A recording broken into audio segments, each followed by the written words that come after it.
મુક્તિબંધન ભાગ 1 ચેપ્ટર 15। ગુરુવારે સવારથી ઈશ્વરભાઈ વિરાણીના ફોન રણકતા જ રહ્યા। અડધો ડઝન ન્યૂઝપેપર્સ અને બંને પડખે 2 ફોન રાખીને બ્રેકફાસ્ટ લેવા બેઠેલા ઈશ્વરભાઈને ફોન દ્વારા મળતા આગલી રાતના ફેશન શોના પ્રતિભાવમાં નાસ્તા કરતાંય વધારે સ્વાદ આવતો હતો। કાલે તો મજા આવી ગઈ વિરાણી સાહેબ। વધારે મજા શેમાં આવી એ જ અમે નક્કી કરી શકતા નથી। ફેશન શો વોઝ એક્સેલન્ટ અને ત્યાર પછી ડ્રિંક્સ અને ડિનર સાથે ગોસિપ્સથી તબિયત તર થઈ ગઈ ઈશ્વરભાઈ। વિરાણી શેઠ, તમે તો કમાલ કરી નાખી। જાણે મિલિટરી કેમ્પમાં મનોરંજનની મહેફિલ જમાવી દીધી। 10 વાગ્યા પછી ફેશન શોની મોડેલ્સ ડ્રિંકમાં જોઈન થયા પછી તો શરદ પૂનમ ઓર ખીલી ઉઠી હતી। તમે ખર્ચેલા 11 લાખ વસૂલ થઈ ગયા ઈશ્વરભાઈ। પેલા દલીચંદે તો દારૂના નશામાં એના સસરા ભવાનજી ભાની આબરૂના કાંકરા કરી નાખ્યા, પણ એમાં આપણે શું કરી શકીએ? વિરાણી શેઠ, તમે ખરા નીકળ્યા। ભવાનજી ભાઈએ તમાચો એના દારૂડિયા જમાઈને માર્યો, પણ ગાલ તો એમના પોતાનો જ લાલ થઈ ગયો ને। તમારા ફેશન શોમાં શેઠિયાની હાજરી જરા વિચિત્ર લાગતી હતી। પછી થયું કે જે થયું તે બરાબર થયું। કેમ બરાબર ને? તેમાં વળી એક ફોન જરા જુદા પ્રકારનો આવ્યો। બસ ને વિરાણી શેઠ, મને જ ભૂલી ગયા કે શેર બજારના દલાલ ઉમેચંદે ધોખો કર્યો। અમે દલાલ માણસ ભલે વીઆઈપીમાં ન ગણાઈએ, પણ કામના માણસ તરીકે યાદ કર્યા હોત તો આખી શેર બજારમાં તમારા ફેશન શોની ધજા ફરકાવી દેત, કહીને હળવેકથી ઉમેર્યું। યાદ છે ને, ચંદ્રસ્મિતાજીની સાથે આપનો મેળાપ કરાવ્યો ત્યારે એમના તરફથી એક ભેટ મળેલી। બસ બરાબર આજથી 1 મહિના પછી તમારા ચાતુર્માસ પૂરા થાય છે। સાધ્વીજીની સૂચના અનુસાર કાર્તિકી પૂર્ણિમા પછી તમે એ ગ્રંથ વાંચી જજો। એ માટે હું આપને ફરી યાદ પણ કરાવીશ। સાંભળીને ઈશ્વરભાઈને લાગ્યું કે ઉમેચંદે ખોટા વખતે સાચી વાત યાદ કરાવી। પોતાની પ્રશંસામાં અને પારકી નિંદામાં રાજતા હોય ત્યારે સાધ્વીનું સ્મરણ તેમને આકાશમાં ચગેલા પતંગનો દોરો કપાઈ જવા જેવું લાગ્યું। શું ઉમેચંદ એમ માનતો હશે કે ચાતુર્માસ ક્યારે પૂરા થાય છે એનો મને ખ્યાલ નથી। એને ક્યાંથી ખબર હોય કે ચંદ્રસ્મિતાજી મારા માટે માત્ર એક સાધ્વીજી નથી, એ તો મારા પૂર્વાશ્રમની મારી ચંદ્રપ્રભા પણ છે। સંસાર ત્યજી દેવાથી કાંઈ પૂર્વાશ્રમના સંબંધો કોઈ થોડા ભૂલી શકે? ચંદ્રપ્રભા સાધ્વી રૂપે ભલે મારા પ્રત્યે નિર્લેપ રહ્યા હોય, પણ મને કાંઈ ભેટ આપીને એમણે એટલું તો પુરવાર કર્યું ને કે સંસારી વૃત્તિઓને ત્યજી દીધા પછી સંસારની સ્મૃતિઓને સંપૂર્ણપણે ત્યજી શકાતી નથી। સાધ્વીએ કોઈ ગ્રંથ ભેટમાં આપ્યો છે એમ એમની શિષ્યા બોલી ગયેલી, પણ જૈન ધર્મનો કોઈ ગ્રંથ મને એ શું કામ ભેટ આપે? ઈશ્વરભાઈના મનને વારંવાર આ સવાલ ખોતરી જતો। 45 દિવસ દરમિયાન કબાટના શેફમાં સાચવી રાખેલી એ ભેટ બહાર કાઢી તેને ખોલી જોવાની ઈચ્છા ઘણીવાર જોર કરી ગઈ। 1-2 વખત તેના પર વીંટેલી રેશમી દોરીની ગાંઠ પણ છોડી હતી, પરંતુ એ જ ઘડીએ ચાતુર્માસ પછી જ આ ગ્રંથ વાંચવાનો શિષ્ય દ્વારા સાધ્વીએ પાઠવેલો આદેશ ઈશ્વરભાઈના હાથને રોકી પાડતો હતો। એ વખતે તેમને એવો વિચાર આવતો કે સાધ્વીના તપનું બળ મને આમ કરતા રોકી રહ્યું હશે। કોના વિચારમાં આટલા બધા ઊંડા ઉતરી ગયા છો?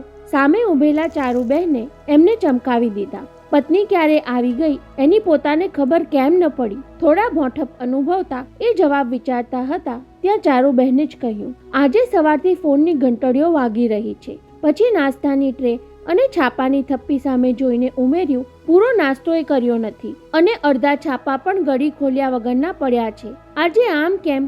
આજે ફોન રિસીવ કર્યા વિના ચાલે તેમ ન હતું ચારુ। ફેશન શો જોવા નિમંત્ર્યા હોય એ લોકો આભાર કે આનંદ વ્યક્ત કરવા માંગતા હોય તો આપણે એમને રિસ્પોન્સ આપવો જોઈએ ને। આભાર અને આનંદ સિવાય કોઈએ ત્રીજી પણ વાત કરી કે નહીં? હું સમજ્યો નહીં ચારુ। ત્રીજી કઈ વાત? ફોન પર કોઈએ એમ ન કહ્યું કે વિરાણી શેઠ, તમે તો કમાલ કરી નાખી? ભવાનજી ભાને બરાબર ભોંઠા પાડી દીધા? મેં ભોંઠા પાડી દીધા? કોઈ પ્રહાર કરે ત્યારે પહેલા જ ફટકો મારી દેવાની યુદ્ધ નીતિમાં માનતા ઈશ્વરભાઈએ નારાજગી ઉછાળી। પત્ની થઈને આવો આક્ષેપ કરે છે? તેમની ઉગ્રતાથી કોચવાયા વિના ચારુબહેને સ્વસ્થતાપૂર્વક તેમની સામે બેઠક લીધી। પત્નીએ આક્ષેપ કે ઉલટ તપાસ ન કરવી જોઈએ, પણ સત્ય જાણવા માટે ચર્ચા કરવાની તેની ફરજ ખરી કે નહીં? સત્ય તો એ છે ચારુ કે એ સસરા જમાઈએ આપસના અણબનાવને આપણા ફંક્શનમાં ઉખેડીને મજા બગાડી નાખી। પેલી ઉર્વશી દેવીએ આગ્રહ કરીને ભવાનજી શેઠિયાને નિમંત્ર્યા ન હોત તો આવું કાંઈ થાત જ નહીં ને। ભવાનજી ભાને ઉર્વશી દેવીએ નિમંત્ર્યા, પણ પેલા દલીચંદ દારોડિયાને કોણે નિમંત્ર્યો હતો એ સત્ય મારે જાણવું હતું। ચારુબહેને દુખતી નસ દબાવી દીધી હોય તેમ ઈશ્વરભાઈથી હોઠ કરડાઈ ગયો. બોલાવ્યો હશે કોઈએ, કહી ઈશ્વરભાઈ વિના કારણ છાપા પર નજર દોડાવવા લાગ્યા. મેં સ્ટાફના માણસોને કહી રાખ્યું હતું કે ફેશન શોમાં તો સીટની મર્યાદા છે, છતાં તમારા કોઈ ખાસ માણસને ડ્રિંક્સ ડિનર માટે બોલાવવા હોય તો કાર્ડ માંગી લેજો. ચર્ચા ઉખેડીને પતિ પાસે જુઠ્ઠું બોલવાનું પોતાનું પગલું ચારુબહેનને રૂચ્યું નહીં, તેમ વાતને હવે પડતી મૂકી દેવાનું એ જચ્યું નહીં. સ્ટાફના કોઈ માણસ પોતાના ખાસ માણસને બોલાવવા માંગતા હોય તો એમને શોફર સાથે કંપની કારની સગવડ પણ તમે આપી હતી. હવે ઈશ્વરભાઈ છંછેડાયા. ચારુ, સવારના પહોરમાં તું આ શું લપ લઈને બેઠી છો? કેવી મોટર અને કેવો શોફર? જુઓ ઈશ્વર, પતિને ભાગ્યે જ નામ લઈને સંબોધતા ચારુબહેન લાગણીવશ અવાજે બોલી ગયા. વેપાર ધંધાની વાતમાં તમે મને કાંઈ ન કહો તો ચાલે, પણ સામાજિક વ્યવહારમાં ખોટું કરીને સાચું ઠસાવા માંગો અને હું મૂંગી રહીને સાચું માની લઉં, એમાં તમારી કે મારી શોભા ગણાય ખરી? તો પછી પત્નીનો ધર્મ બજાવીને જે કાંઈ કહેવું હોય તે બોલી નાખ. ઈશ્વરભાઈએ થોડી પીછેહટ સ્વીકારી લઈને કહ્યું, તું શું ધારે છે? એ દલીચંદને કોણે ઇન્વાઇટ કર્યો હતો? તમે શાંતિથી સાંભળવા તૈયાર થયા એટલે માંડીને વાત કરું. ચારુબહેને સમજાવટનું વલણ અપનાવી લીધું. કદાચ તમને ખબર નહીં હોય કે ફેશન શો ચાલતો હતો ત્યારે આપણી નિરાલી થોડીવાર માટે થિયેટરની બહાર આવેલી. પેલો દલીચંદ એ જ વખતે અંદર આવી રઘવાયાની જેમ નિરાલીને કહેવા લાગ્યો, મને અહીં પીવા બોલાવ્યો અને કલાકથી કારમાં ગોંધી રાખ્યો. પેલો ચોકસી ક્યાં ચાલ્યો ગયો? મને ડ્રિંક આપો, નહીતર હું પાછળના ઝૂંપડામાં જઈ ઠર્રો પીને ગંધાતા મોઢે પાર્ટીમાં આવીશ. એ આવું બોલ્યો હતો નિરાલી સામે? હા, સારું થયું કે એ વખતે કંપનીનો એક ડ્રાઈવર તેને શોધતો અંદર ધસી આવ્યો અને તેને સમજાવીને ફરી કારમાં લઈ જઈને ગોંધી રાખ્યો. આ વાત નિરાલીએ ત્યારે મને કેમ ન કહી?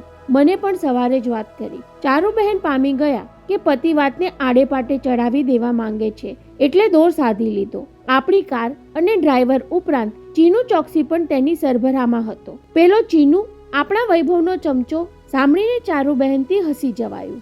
હા, ચમચો વૈભવનો ખરો, પણ આ વખતે એણે વૈભવની ચમચાગીરી કરી હોય એવું લાગ્યું નહીં. એ તે શેના પરથી ધારી લીધું? ચારુ, દલીચંદ પીધેલી હાલતમાં ભવાનજીભા સામે આવ્યો ત્યાર પહેલા તો વૈભવ આપણી સૌની નજર ચૂકવીને સિફતતાથી પાર્ટીમાંથી સરકી ગયેલો. ક્યાં? કહ્યા વિના જવા માટે એને બીજું કયું ઠેકાણું છે? સબીનાનું નામ લીધા વિના કહ્યા પછી ચારુબહેને આગળ ચલાવ્યું. પાર્ટીમાં વૈભવ અને ભવાનજીભાની દોહિત્રી દેવકી વચ્ચે 2-5 મિનિટની એકાંત મુલાકાત થઈ હતી. એ પણ તમને ખબર નહીં હોય. સાંભળીને ઈશ્વરભાઈ ઊંઘતા ઝડપાયા હોય એમ ચોંક્યા. એ તને કોણે કહ્યું? સવારે વૈભવે કહ્યું. તે એમ પણ બોલી ગયો કે છોકરી સ્માર્ટ છે, પરંતુ તેનો બાપ તડીપાર દારૂડિયો છે. એનું શું? કહીને મહેણું મારતા હોય તેમ પત્નીને સંભળાવ્યું. તું પણ ભવાનજી શેઠિયાની દોહિત્રી પર મોહી પડી? વૈભવને દેવકી સ્માર્ટ લાગી હોય કે હું એ છોકરી પર મોહી પડી હોઉં, એનો હવે શો અર્થ છે ઈશ્વર? એમણે નિસાસા સાથે ઉમેર્યું. ભવાનજીભાને આપણા ફંક્શનમાં નોતરીને આ રીતે તેમની બેઇજ્જતી કર્યા પછી એ વાત પૂરી થઈ ગઈ. મારે તો એ જાણવું છે કે આટલા બધા માણસની વચ્ચે કોઈને ઉતારી પાડવામાં તમને શું મળ્યું? મને? હા, તમને. ચારુબહેન મક્કમ અવાજે બોલી ગયા. ભવાનજીબા સામે તમને આટલું બધું ખુન્નસ શેનું છે એ હું જાણતી નથી. એ તમારા પહેલા શેઠ હતા, એનું વેર તમે આટલા વર્ષથી ગોટિયા શું કામ કરો છો? ઈશ્વરભાઈએ ખંદુ હસીને મૌન ધારણ કરી લીધું. જમાઈને તમાચો મારી દઈને ભવાનજીભાઈએ શું કહ્યું હતું એ યાદ છે તમને? પૂછવાની ઢબે કહીને ચારુબહેન પોતે જ બોલી ગયા. તેમણે કહ્યું કે તડીપાર થયેલા ઘરબાર અને સરનામા વગરના આ માણસને અહીં કોણે બોલાવ્યો એ તો ઈશ્વર જાણે. કહી પતિ સામે ધારદાર નજરે જોઈ લઈ તેમણે ઉમેર્યું, એ ઈશ્વર એટલે ઉપરવાળો નહીં પણ તમે પોતે. એવું સૌ કોઈને સમજાય એમ હતું. જેને જે સમજવું હોય એ સમજે, મને કોઈની પરવા નથી. ઉપરવાળા ઈશ્વરની પણ નહીં. તું તો એવી વાત કરે છે જાણે હું ઉપરવાળાનો ગુનેગાર ઠરી ગયો હોઉં. ઉપરવાળાની તો ખબર નથી, પણ મારી નજરે તો ગુનેગાર શબ્દ ચારુબહેને હોઠ સુધી આવવા દીધો નહીં અને બીજો શબ્દ શોધે ત્યાર પહેલા ટેલિફોનની ઘંટડી વાગી એટલે ફોન પણ ચારુબહેને જ લેવો પડ્યો. કદાચ ગઈકાલના ફંક્શન માટે વધાઈ આપવા માટે જ કોઈનો હશે એમ બબડતા તેમણે રિસીવર કાને મૂકી હેલો કહ્યું. ત્યાં સામેથી પોતાનું જ નામ સંભળાયું. કોણ? ચારુબહેન? હા, મહિપતભાઈ. કલકત્તામાં રહેતા મોટા ભાઈનો અવાજ સાંભળી ચારુબહેનના બોલવામાં આત્મીયતા ઉભરાઈ આવી. હરદ્વારથી ક્યારે આવ્યા? કાલે રાત્રે આવીને તરત જ તમને ઘેર ફોન કર્યો હતો, પણ તમે સૌ ફંક્શનમાં ગયેલા. હા, કંપનીએ સ્પોન્સર કરેલા ફેશન શોમાં ગયા હતા. હરિદ્વારની સફર કેમ રહી? સરસ રહી. એટલો જવાબ સાંભળ્યો ત્યાં ચારુબહેનને યાદ આવ્યું એટલે વચ્ચે બોલી ઉઠ્યા, અરે આપણો રામેશ્વર થોડા દિવસ પહેલાં અહીં આવ્યો હતો. એ બિચારાની હાલત જોઈને બહુ દુઃખ થયું, દયા આવી ગઈ. બહેના, હવે એ રામેશ્વર બિચારો રહ્યો નથી. ચારુબહેન ફોન પર એક ધ્યાનથી સાંભળી રહ્યા હતા ત્યારે સામે બેઠેલા ઈશ્વરભાઈનું કુતૂહલ વધતું ગયું. સાથોસાથ દહેશત પણ જાગી. કદાચ રામેશ્વરે કલકત્તા જઈને બાફી તો નહીં માર્યું હોય. થોડી વાર પહેલાં જ પત્ની પોતાને ગુનેગાર કહેવા જતી હતી કે એની નજરે હું ગુનેગાર ઠરી ચૂક્યો છું. હવે મંજુષાનો પગ કચડી નાખવાની વાત જાહેર થઈ જશે તો ચારુની નજરથી હું સાવ ઉતરી જઈશ. એ 5 મિનિટ બહુ બેચેનીમાં વિતાવી ઈશ્વરભાઈએ. વચ્ચે વચ્ચે ફોન પર ચારુબહેન તરફથી બોલાતા, હે શું વાત કરો છો? બરાબર, ઠીક છે, હું એમને હમણાં જ પૂછી લઉં છું. એવા ઉદ્ગારો સાંભળીને તેમની ઉત્કંઠા પરાકાષ્ઠાએ પહોંચી ગઈ ત્યારે માંડ ફોન પૂરો થયો. પેલા રામેશ્વરનું સાંભળ્યું? રિસીવર મૂકતા જ ચારુબહેન એટલું બોલ્યા ત્યાં ઈશ્વરભાઈથી પૂછાઈ ગયું, શું થયું એને? ગુજરી ગયો? અરે રે, એવું અમંગળ શું કામ બોલો છો? એ તો તરી ગયો. એના દીકરાને પાટણમાં 1 લાખની લોટરી લાગી. લોટરી? લાખ રૂપિયાની? ઈશ્વરભાઈના જડબા ભીસાયા. બ્લેકમેલ કરીને પડાવેલા લાખ રૂપિયાને રામેશ્વરે લોટરીનું નામ આપ્યું. સાલો બદમાશ! કેમ, તમારા માનવામાં નથી આવતું? પતિના હાવભાવ જોઈને ચારુબહેને ચોખવટ કરી. રામેશ્વરનો દીકરો અત્યારે મહિપતભાઈની સામે જ બેઠો છે. કહે છે કે કલકત્તા ટેક્સી લેવા આવ્યો છે. હવે દીકરો રામેશ્વરને પોતાની સાથે પટના રાખીને બાપની સારવાર કરાવવાનો છે કહીને હમદર્દી ભર્યા અવાજે ઉમેર્યું પણ ખરું. આખરે ઈશ્વરે તેની સામે જોયું ખરું. સાંભળીને ઈશ્વરભાઈ વધુ ધૂંધવાયા. એ કહી ન શક્યા કે અત્યારે તું ઉપરવાળા ઈશ્વરની વાત કરે છે, પણ રામેશ્વરને લોટરી તો નીચેવાળા ઈશ્વરની લાગી છે મૂરખ. સાંભળો, મહિપતભાઈ હરિદ્વારથી હરિકેશ પણ જઈ આવ્યા. ગુરુજીના દર્શન થયા. ચારુબહેન ભક્તિભાવથી બોલવા લાગ્યા, મને ખૂબ જ યાદ કરે છે ગુરુજી. યાદ તો કરે જ ને. ઈશ્વરભાઈ બોલવા તો ગયા મજાકની ઢબે, પણ પત્નીનું મન દુભાશે એવા ખ્યાલથી ગંભીર બની જઈ ઉમેર્યું, તું રોજ સવારે અડધો પોણો કલાક પૂજા કરે છે, એમનું ધ્યાન ધરે છે, એનો પડઘો તો પડે જ ને. એટલે જ મને થાય છે કે ઋષિકેશ જઈ આવું. એમના દર્શનથી ચિત્તને થોડી શાંતિ થશે. હજુ પોણા 2 મહિના પહેલાં નાસિકના કુંભ મેળામાં એમના દર્શન કરી આવી, છતાં ગુરુજી યાદ કરે એટલે જવું છે. ચારુબહેન સાચું કારણ કહી શકે તેમ ન હતા, એટલે પતિને ગળે ઉતરી જાય એવું કારણ દર્શાવ્યું. દિવાળી પછી નિરાલીનું નક્કી થાય એ પહેલાં દર્શન કરી આવું ને. આ વખતે તો બાપુજીને પણ સાથે લઈ જવા છે. બાપુજીને હરિદ્વાર બહુ ગમે છે અને બા નિરાલીના લગ્ન નિમિત્તે આપણા ઘેર આવતા જતા થાય એ માટે એમને રાજી રાખવા સારા. ત્યારે આનાકાની જતી કરી સંમતિ દર્શાવીને ઈશ્વરભાઈ ઓફિસે જવાની તૈયારીમાં પરોવાઈ ગયા. 10:15 ઓફિસે પહોંચ્યા ત્યાં મંજુષાએ આવકારની સાથે ખબર પણ આપ્યા, સર, આપના આવ્યા પહેલાં 15-20 ફોન આવી ગયા. સૌ કોઈ કાલના ફંક્શનની તારીફ કરતા હતા. એ સૌના નામ લખીને ટેબલ પર મૂક્યા છે. આપના વતી સૌને મેં થેન્ક્સ તો કહી દીધા, છતાં આપ કહેશો તેને ફોન જોડી આપીશ. ઠીક છે, કઈ ઈશ્વરભાઈ કેબિનમાં દાખલ થઈ ગયા. એમની ખુરશીનો પ્રતાપ જ એવો હતો કે બેસતાની સાથે હૃદય પર બુદ્ધિ સવાર થઈ જાય. ઘેર આકરા મહેણા સંભળાવીને પત્નીએ મન કુલુષિત કરી નાખ્યું હતું, પણ કેબિનમાં બેઠા પછી ચિત્ત પ્રફુલ્લિત થઈ ગયું. ચારુ ભલે ગમે તે કહે, ભવાનજી શેઠિયા એ જ લાગના હતા. ત્યાં ઇન્ટરકોમ વાગ્યો. સર, મિસિસ ચોપરા મળવા આવ્યા છે. સેક્રેટરીએ જાણ કરી ત્યારે ક્ષણભર અસ્વસ્થ થઈ ગયા. એપોઇન્ટમેન્ટ લીધા વિના ઉર્વશી દેવી અચાનક કેમ આવી ચડ્યા? કાલે જે બની ગયું એ બદલ એ પણ મને સંભળાવવા માંગતા હશે. દલીચંદને તમાચો મારી ભવાનજી શેઠિયા તો દોહિત્રીને લઈ તરત જ ઘેર જવા રવાના થઈ ગયા હતા. ત્યાર પછી પાર્ટી 1.5 કલાક ચાલી હતી. સૌ ખુશ હતા, એકમાત્ર ઉર્વશી દેવી સિવાય. કદાચ એ વખતે વાઇસ એડમિરલ હસબન્ડની હાજરીમાં ગમ ખાઈને એ ચૂપ રહ્યા હશે.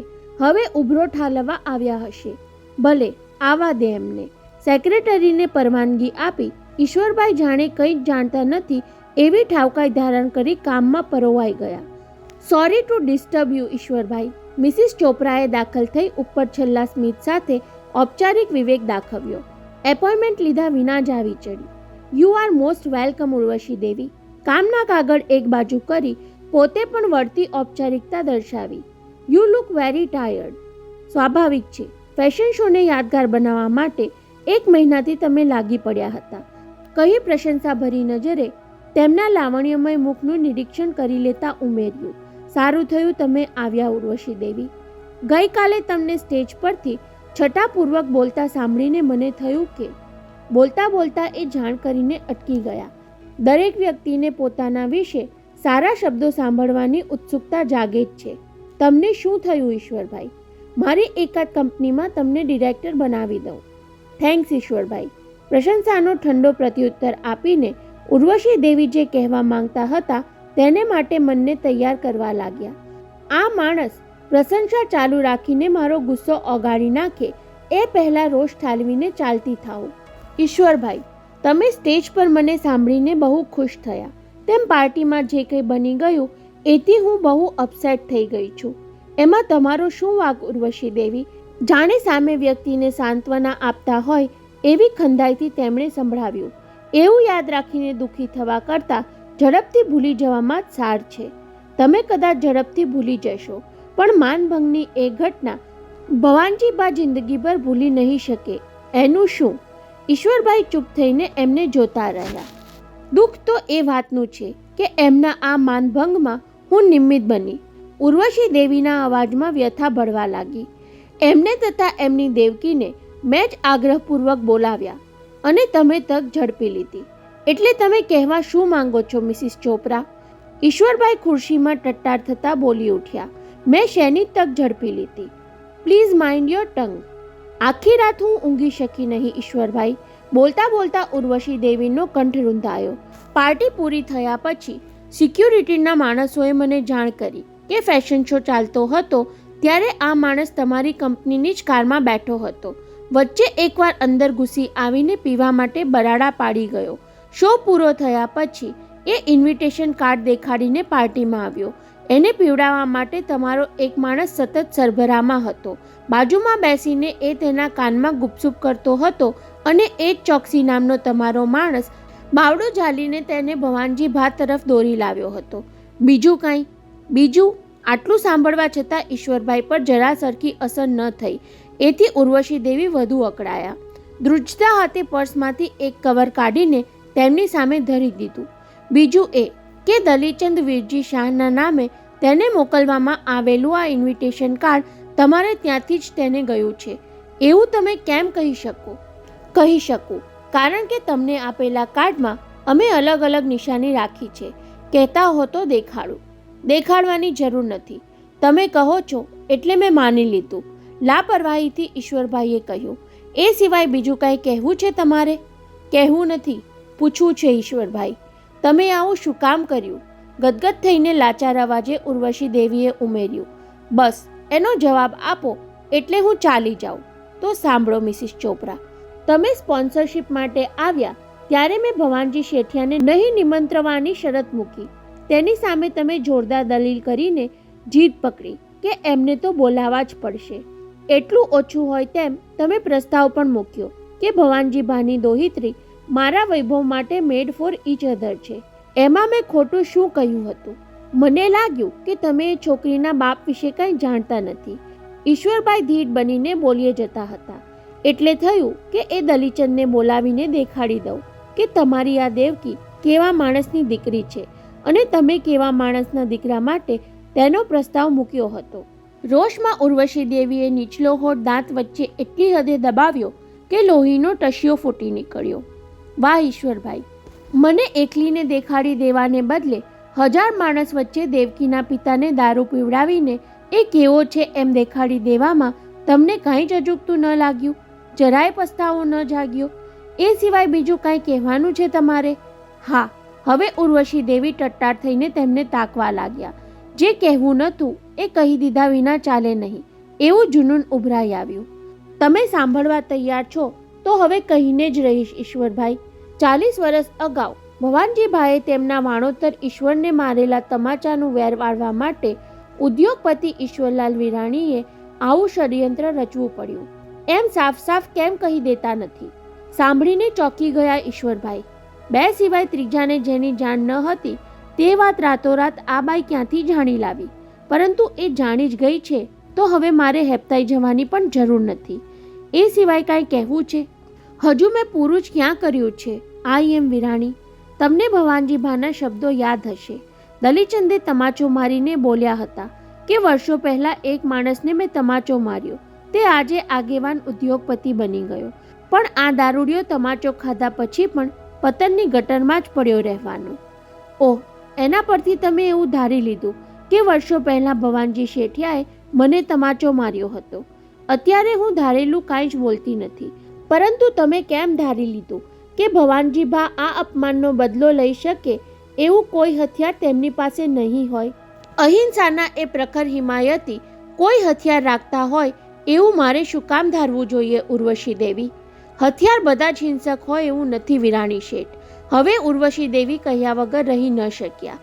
ચંદ્રપ્રભા નામની એક છોકરીને ઈશ્વરલાલ નામના એક છોકરાએ કલકત્તાથી લખેલો પ્રેમપત્ર અહિંસક હથિયાર ગણાય કે નહીં ઈશ્વરભાઈ? સાંભળતા જ આઈ એમ વિરાણી હેપતાઈ ગયા. ઘડી પર તો માનવામાં આવ્યું નહીં.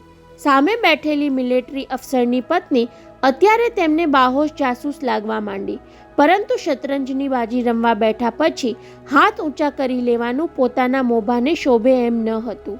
એટલે કે તમે મારી અને ચંદ્રપ્રભાની વાત જાણો છો ઉર્વશી દેવી. તમને પહેલીવાર મળવા આવી ત્યારે કાંઈ જ જાણતી ન હતી ઈશ્વરભાઈ.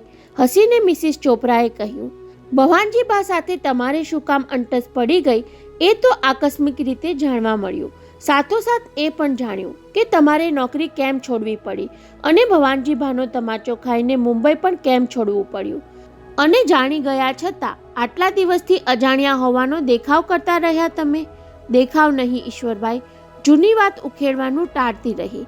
કારણ કે મુગ્ધા અવસ્થામાં તમને ચંદ્રપ્રભા પ્રત્યે કે ચંદ્રપ્રભાને તમારા પ્રત્યે કુણી લાગણી જન્મી હોય તો એમાં મારે મન કાંઈ અજુગતું ન હતું. પરંતુ ભવાનજીભાને તો એટલી હદે એ અજુગતું લાગ્યું કે મને તમાચો મારતા પહેલાં પોતાની દીકરીને પૂછવા પણ રોકાયા નહીં. ઈશ્વરભાઈ, જેમ તમારી ઉંમર હતી તેમ ભવાનજીભાની પણ એક અવસ્થા હતી. ઉર્વશી દેવી હવે સમજાવટથી કહેવા લાગ્યા, ધારો કે તમારી અપરિપક્વ પુત્રી કોઈના પ્રેમમાં પડી જાય અને અચાનક તમે બંનેને એકાંતમાં જુઓ તો તમે શું કરો? પિતા તરીકે આવેશમાં આવી જઈને તમે એને તમાચો મારી બેસો કે નહીં? ત્યારે ઈશ્વરભાઈને નિરાલી અને જીમીનનો કિસ્સો યાદ આવી ગયો. એકાએકે નર્વસ બની ગયા. હવે હાથ ઊંચા કરી લેવા પડે એવી સ્થિતિ સર્જાઈ ગઈ હતી. પણ જે ખુરશી પર એ બેઠા હતા એ આસાનીથી તેમને એમ કરવાની પરવાનગી આપતી ન હતી. ઉર્વશી દેવી, એ જમાનો અને આજના જમાના વચ્ચે બહુ તફાવત છે. હાસ તો એ જમાનામાં છોકરીનો પિતા માત્ર તમાચો મારીને અટકી જતો, જ્યારે આજનો બાપ પેલા છોકરાનું કાળસ કાઢી નાખવા પણ તૈયાર થઈ જાય. હે? ઈશ્વરલાલ ચોંક્યા. તમે મને શું સંભળાવવા માંગો છો? મેં તો માત્ર ધારણા જ સંભળાવી ઈશ્વરભાઈ. જેમ પહેલા પ્રેમપત્રની ધારણા કરી હતી એમ જ ને? નહીં, એ ધારણા ન હતી, હકીકત છે. અને એ પત્ર મેં વાંચ્યો પણ છે. 38 વર્ષ પહેલા લખેલો એ પત્ર તમે હમણાં વાંચ્યો? કોણે? ચંદ્રપ્રભાએ વંચાવ્યો તમને? એ બિચારી હયાત હોત તો વંચાવત ને.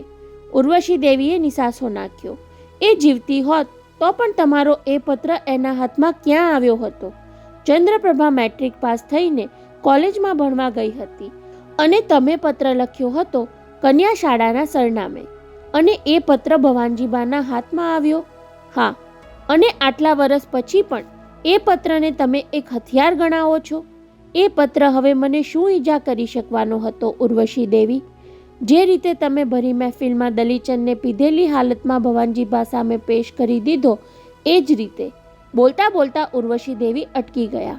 પછી હિંમત કરીને બોલ્યા, એ જ રીતે તમારા ઘરમાં આવીને હું એ પત્ર વાંચી સંભળાવું, જેમાં આપે લખ્યું હતું કે ચંદ્રપ્રભા, તું મને હર ઘડી યાદ આવે છે. કલકત્તાના મારા શેઠ એમની દીકરીનું મારી સાથે ગોઠવવા માંગે છે, પણ તું મારી સાથે ચાલી નીકળવા તૈયાર હો તો હું મુંબઈ આવીને તને લઈ જાઉં. તારો જવાબ નહીં આવે તો માની લઈશ કે તું મને ભૂલી ગઈ છે. ઈશ્વરભાઈ આંખો ફાડીને તેમનો શબ્દે શબ્દ સાંભળતા હતા. હવે બોલો વિરાણી શેઠ, તમારી પત્ની સમક્ષ હું આ પત્ર વાંચું તો આજે આટલા વર્ષ પછી એમને કેટલું વસમું લાગે. ચારુ બહેનને તો ખાતરી થઈ જાય ને કે મુંબઈવાળા શેઠિયાની દીકરી ન મળી એટલે કલકત્તાના શેઠિયાની કન્યાને પરણમાં તમે તૈયાર થઈ ગયા હતા. ઈશ્વરભાઈ વિચારે ચડી ગયા એટલે ઉર્વશી દેવીએ હળવેકથી ઉમેર્યું, મારી પત્નીને એવું કાંઈ ન થાય એમ કહેવાનું વિચારતા હો તો ખાતરી કરવા માટે કાલ આવું તમારા ઘેર એ પત્ર લઈને. સાંભળતા જ ઈશ્વરભાઈ ઝાટકા સાથે ખુરશીમાંથી ઊભા થઈ ગયા. એમનો ચહેરો લાલ ગુમ થવા લાગ્યો. તમે મને ધમકી આપો છો મિસિસ ચોપરા?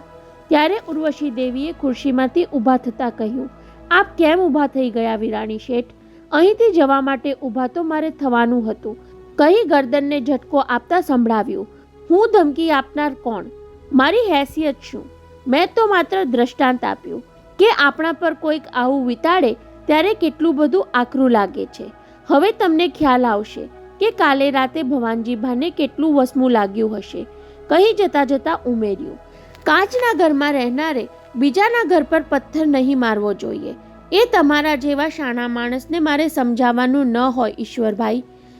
એમ વિરાણી જેવા શાણા માણસને તરત તો જવાબ આપવાનું સૂઝ્યું નહીં, પરંતુ બીજી ક્ષણે એમના અહંકારે માથું ઉચક્યું. મુક્કાબાજીની સ્પર્ધામાં મુક્કો ખાઈને પછાડેલો ખેલાડી 10 ગણતા સુધીમાં ઊભો ન થઈ જાય તો પરાજિત જાહેર થયો ગણાય. એટલે ઉર્વશી દેવી પોતાની કેબિનની બહાર નીકળી જાય એની આડે એક જ ડગલાનું અંતર બાકી હતું. 1 મિનિટ મિસિસ ચોપરા. સાંભળીને બારણું ખોલવા માટે નોટ પર મૂકેલી ઉર્વશી દેવીનો હાથ રોકાઈ ગયો. તેમણે પીઠ ફેરવીને ઈશ્વરભાઈ સામે જોયું તો એ ખંદુ હસતા હતા. તમારી પર્સ ટેબલ પર જ રહી ગઈ ઉર્વશી દેવી, કહી તેમના તરફ પર્સ ફંગોળી અને સમય સૂચકતા વાપરી ઉર્વશી દેવીએ તે ઝીલી પણ લીધી. થેન્ક્સ. ભૂલીને ચાલી જાત તો મારે ફરી આવવું પડત. ફરી મન પડે ત્યારે જરૂર પધારજો, પણ જતા પહેલા જરા મને સાંભળતા જાઓ, કહીને એ સસ્પેન્સ જગાડતા હોય તેમ થોડીવાર ઉર્વશી દેવીને તાકતા રહ્યા.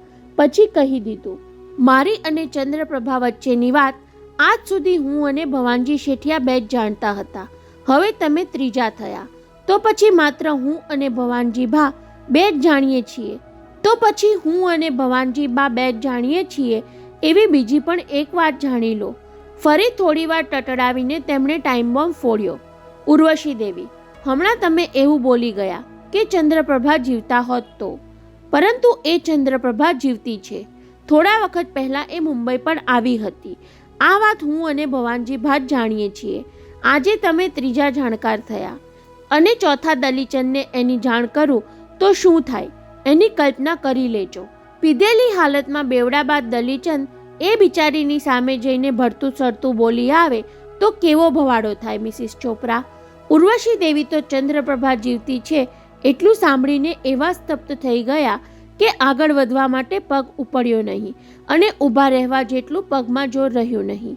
સમયસર કેબિનના પાર્ટીશનનો ટેકો લઈ લીધો ન હોત તો કદાચ નીચે ફસડાઈ પડે એટલી હદે તેમનું માથું ભમવા લાગ્યું હતું. આવો આવો રતનબહેન.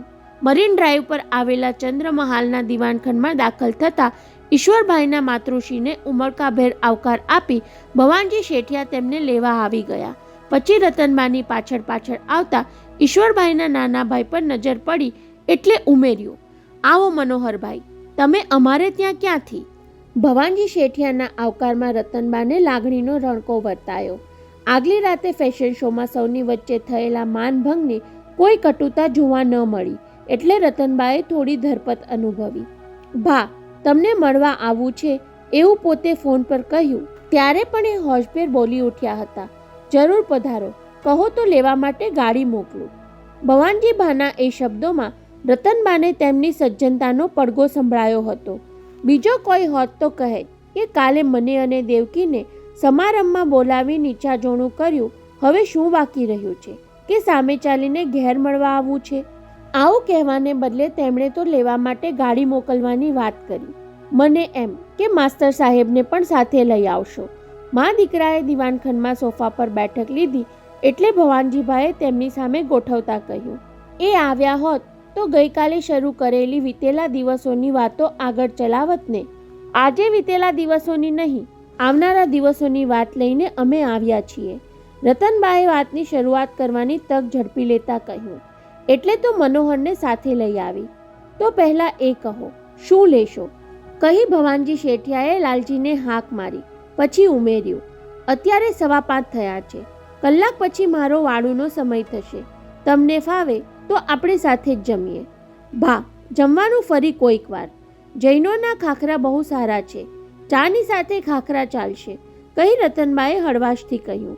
અમારા માસ્તર ચા બિલકુલ નથી પીતા અને મારે દિવસમાં 4 વખત ચા જોઈએ. જેમણે વર્ષો સુધી વિદ્યાર્થીને વ્યસનથી દૂર રહેવાના પાઠ ભણાવ્યા હોય એવા માસ્તર સાહેબ પોતે તો ચા ન જ પીવે ને. અમારા માસ્તરનું એ જ દુઃખ છે. રતનબાના બોલવામાં હવે ગંભીરતા આવી ગઈ. એ બધાને પાઠ ભણાવે, પણ એમના શીખવેલા પાઠ ન ભણે તેમને શિક્ષા કરવામાં માનતા નથી. હું સમજ્યો નહીં રતનબહેન. તમે તો બહુ સમજુ છો, એટલે સમજ્યા હો તો પણ નહીં બોલો. રતનબાએ ગળા હેઠળ થૂક ઉતારતા કહ્યું. બાકી કાલે જે કાંઈ બની ગયું એ હું ભૂલી શકતી નથી, તો તમે ક્યાંથી ભૂલી જાઓ? એમાં માસ્તર સાહેબનો દોષ ક્યાં આવ્યો બહેન? એમનો દોષ તો એ કે આટલું થયા પછી પણ મોટા દીકરાને પૂછ્યું નહીં કે દલીચંદને કોણે બોલાવ્યો. અરે ભા, હું ઈશ્વરને ઠપકો આપવા જતી હતી તો માસ્તરે કોણી મારીને મને પણ બોલવા ન દીધી. દીકરો મોટો ઉદ્યોગપતિ થાય એટલે કાંઈ દીકરો મટીને બાપ થોડો થઈ જાય? રતનબાનો તમતમી ઉઠેલો ચહેરો જોઈ ભવાનજીભાઈએ તેમને ટાઢા પાડ્યા. બહેન, તમે હમણાં તો બોલ્યા કે વીતેલા દિવસોની વાત કરવા માટે નહીં પણ આવનારા દિવસની વાત કરવા આવ્યા છો, તો પછી એ વાત કરો ને બહેન. એ જ વખતે લાલજી ખાખરા સાથે ચટણી અથાણા લઈ આવ્યો એટલે રતનબાએ એ વાતને ત્યાં જ અટકાવી દેવી પડી. ભાની વાત સાચી છે. નોકરના ગયા પછી પહેલીવાર મનોહરલાલે મોં ખોલ્યું. સારા કામ માટે આવ્યા છીએ ત્યાં નરસિંહવાટ શું કામ યાદ કરવી જોઈએ? સારા કામ માટે? ભવાનજીભા ચોંક્યા. તેમને યાદ આવ્યું શ્યામજીભાઈના અમૃત મહોત્સવ પ્રસંગે માસ્તર અને રતનબાએ દેવકીની ઓળખાણ કરાવતી વખતે પોતે કહેલું કે આને માટે કોઈ સારું ઠેકાણું હોય તો ધ્યાનમાં રાખજો. ત્યાર પછી ફેશન શોની આગલી સાંજે ઉર્વશીએ ખાસ તાકીદ કરેલી, દેવકીને કહેજો ફેશન શો પછીની પાર્ટીમાં વૈભવ સાથે છૂટથી વાતચીત કરી લે. ત્યારે પોતે માની લીધેલું કે વૈભવ સાથે દેવકીનું ગોઠવવાના ચક્રો ગતિમાન થયા છે, પરંતુ દલીચંદવાળી ઘટના બન્યા પછી એ સંબંધ સુધરવાને બદલે વધુ બગડી ગયો. તો પછી રતનબહેન બીજા કયા સારા કામ માટે સામે ચાલીને મળવા આવ્યા હશે? યાદ છે ભા, તે દિવસે આપણે મળ્યા ત્યારે તમે કહેલું કે તમારી દેવકી કંઈક એરલાઇન્સ શરૂ કરવાની છે. હા, એર ટેક્સી ચાલુ કરવા માંગે છે. ત્યારે તમે એમ પણ કહેલું કે ઈશ્વરભાઈની દીકરી વહુને આમાં ભાગીદાર થવું હોય તો વાત કરજો. બરાબર છે બહેન, પણ હવે ઈશ્વરભાઈ સાથે નહીં. હું ઈશ્વરભાઈની વતી નથી આવી ભા. રતનબાએ ઉતાવળે ગેરસમજ ટાળી. મારા આ મનોહરની દીકરી રૂપલને અમારે દેવકીની ભાગીદાર બનાવવી છે. સાંભળીને ભવાનજી શેઠિયા અચરજથી મા દીકરા સામે જોતા રહ્યા. ઈશ્વરલાલ મારી સાથે દુશ્મન જેવો વ્યવહાર કરે છે, ત્યારે તેમનો જ ભાઈ પોતાની દીકરીને દેવકીની ભાગીદાર બનાવવા માંગે છે, અને તે પણ દુઃખદ ઘટના છતાં. રતનબહેન, તમે આ અંગે ઈશ્વરલાલને કાને વાત નાખી છે ખરી? એમાં ઈશ્વરને શું કામ પૂછવાનું ભા? રતનબા ઉતાવળે બોલી ગયા. બે ભાઈઓ વચ્ચે બોલવા વ્યવહાર જ ક્યાં છે? ઈશ્વરે નાના ભાઈને ધંધામાં અન્યાય કર્યો એટલે તો હું ઘર છોડીને મનોહરને ત્યાં રહેવા ચાલી ગઈ. પરંતુ કોઈને એમ તો નહીં લાગે ને કે મેં બંને ભાઈઓ વચ્ચે કલેશ વધારવાનું કામ કર્યું. ભા, અમે સામે ચાલીને આવ્યા છીએ. હું પોતે જ ઈશ્વરને કહીશ કે મારા આગ્રહને વશ થઈને ભવાનજીભાઈએ આ ભાગીદારી માટે હા પાડી, પછી તમારે શું કામ સંકોચ રાખવાનો? એ જ વખતે લાલજી ચાની ટ્રે લઈને આવ્યો. તો પછી મા દીકરો મોં મીઠા કરો. લાલજીના કહ્યા પછી સત્વર સંમતિ દર્શાવી ભવાનજીભાઈએ બંનેને ચમકાવ્યા. વિરાણી અને શેઠિયા પરિવાર વચ્ચે આવો સુમેળ થાય એના કરતાં રૂડું શું, કહી તેમણે નોકરને હાંક મારી. લાલજી, મારા માટે પણ અડધો કપ ચા લાવજે. રતનબાનો ચહેરો ખીલી ઉઠ્યો, પણ મનોહરલાલ હજુ મૂંઝવણમાં હતા. બા, મીઠા મોં કરીશું, પણ કંપનીમાં રોકાણ કેટલું કરવું પડશે એ જાણી લીધું હોત તો સારું. અત્યારે તો રોકાણ 2 કરોડનું છે. ચા આવી એટલે ત્રણેય પીવા માંડી. 2 કરોડમાંથી 1 કરોડની મૂડી પરદેશની છે. તમે તો મારા ભાગીદાર પરસોત્તમને જાણતા હશો. એના દીકરા મિહિરની વહુ મયુરીના પિયરિયા અમેરિકામાં છે. એ લોકો 50% મૂડી રોકીને 40% ભાગીદારી માંગે છે. આ પ્રાઇવેટ લિમિટેડ કંપનીના બધા જ ભાગીદાર બૈરા હોય એવો અમારી દેવકીનો આગ્રહ છે. એટલે મયુરીના મા અને ભાભી NRI તરીકે ભાગીદાર બનશે અને બાકીના 60%માં દેવકી સાથે મયુરી ઉપરાંત એકની જગ્યા ખાલી છે, તેમાં તમારી રૂપલનું નામ નાખી દઈશું. એટલે બાકીના 1 કરોડના રોકાણમાં અમારે 33 લાખ રૂપિયા જેટલું રોકાણ કરવાનું આવે. એમ જ નહીં. એટલું પૂછીને મનોહરલાલે મા સામે જોયું ત્યારે રતનબા દીકરાનો સંકોચ પામી ગયા હોય તેમ બોલી ઉઠ્યા. ભા, અમારી આ મનોહરની મોટી દીકરીનું નામ સોનલ. એ તો એના માસ્તરદાદા જેવી છે. સ્કૂલમાં ટીચર છે. જ્યારે નાની મારા પર પડી છે, કહી રતનબા સહેજ મલકાયા. એને કાંઈક કરી દેખાડવું છે. અત્યારે તો રૂપલને એક બુટીકનો સ્ટોર કરી આપ્યો છે અને એમાં 15 લાખનું રોકાણ થઈ ગયું છે. એટલે મનોહર પાસે રોકડ મૂડી તો નથી, પણ વૈભવ કંપનીના 35 લાખના શેર સાથે લઈને આવ્યો છે. માં બોલવાનું પૂરું કરે ત્યાં દીકરાએ પોતાની બ્રીફકેસ ખોલીને ભવાનજી ભા સામે ધરી દીધી. આ તમે રાખી લો. ત્યારે શેઠિયાની મૂંઝવણ વધી ગઈ. મોં મીઠા કર્યા પછી ના પાડવી પડે એવી સ્થિતિ ઊભી થઈ ગઈ. બહેન, મનોહરભાઈ પાસે હાલ સગવડ ન હોય તો શું થયું? હું એમને એટલી રકમ લોન તરીકે આપીશ. એટલા ખાતર આ શેર મારે ત્યાં ગીરવી મૂકવાનું? નહીં ભા, ગીરવી મૂકવાની વાત જ નથી. મનોહરે ચોખવટ કરી. શેરની સાથે ટ્રાન્સફર ફોર્મ પણ મેં સહી કરીને જ રાખ્યા છે. એ હવે તમારા જ થઈ ગયા માની લો. વહેલા મોડે મારે એ વેચી જ નાખવાના હતા. તો પણ ભવાનજી શેઠિયાની દ્વિધા ઓછી થઈ નહીં. એટલે રતનબાએ કહી દીધું, ભા, હવે એવું નહીં કહેતા કે તમે આ શેર રાખી લેશો તો લોકો શું વિચારશે. લોકોને જે બોલવું હોય તે બોલે.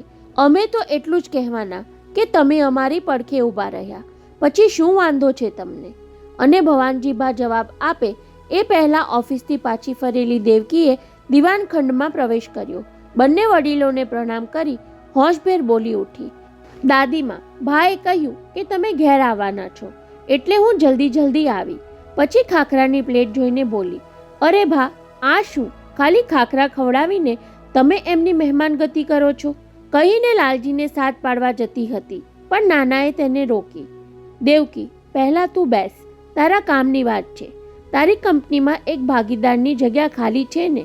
બસ, તો આજથી આ મનોહરભાઈની રૂપલ તારી ભાગીદાર થઈ ગઈ એમ સમજી લે. હે? દેવકીએ સુખદ આશ્ચર્ય દેખાવ્યું. એ માટે રતનદાદી આવ્યા છે?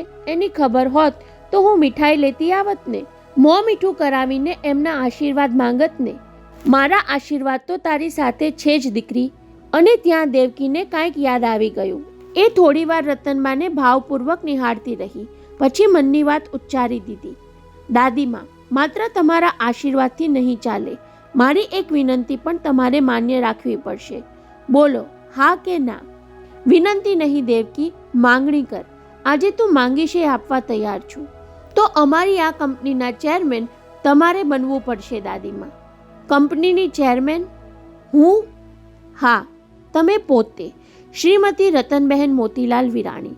દેવકી તો ઉત્સાહભેર બોલી ગઈ, પણ રતનબહેનને બોલવાનું સૂઝ્યું નહીં. મનોહરની દીકરી ભવાનજીભાની દોહિત્રીની ભાગીદાર બને એ પણ ઈશ્વરને આકરું લાગવાનું હતું. એમ જાણવા છતાં પોતે હિંમતભર આ પગલું ભરવા તૈયાર થયા. અને હવે દેવકીની કંપનીમાં પોતે ચેરમેન બને તો કોણ જાણે ઘરમાં કેવી ઉથલપાથલ મચી જાય. ઈશ્વર તો ઠીક, માસ્તરને મારું આ પગલું કેવું લાગે? દાદીમાં, હું તમારી ના તો સાંભળવાની જ નથી. બાળક હેતથી જીદ કરે તેમ દેવકી બોલી ઉઠી.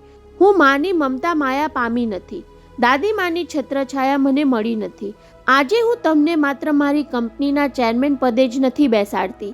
મારા હૃદયમાં ખાલી રહેલા મા અને દાદીમાના બંને સ્થાન પર બેસાડી બબ્બે ખોટ પૂરી કરવા માંગુ છું. પ્લીઝ ના નહીં પાડતા. ત્યારે રતનબા સોફા પરથી સફાળા ઊભા થઈ ગયા. દેવકી કાંઈ વિચારે એ પહેલા તેને બંને ખભેથી ઊંચી કરી પોતાની છાતીએ વળગાડી દીધી.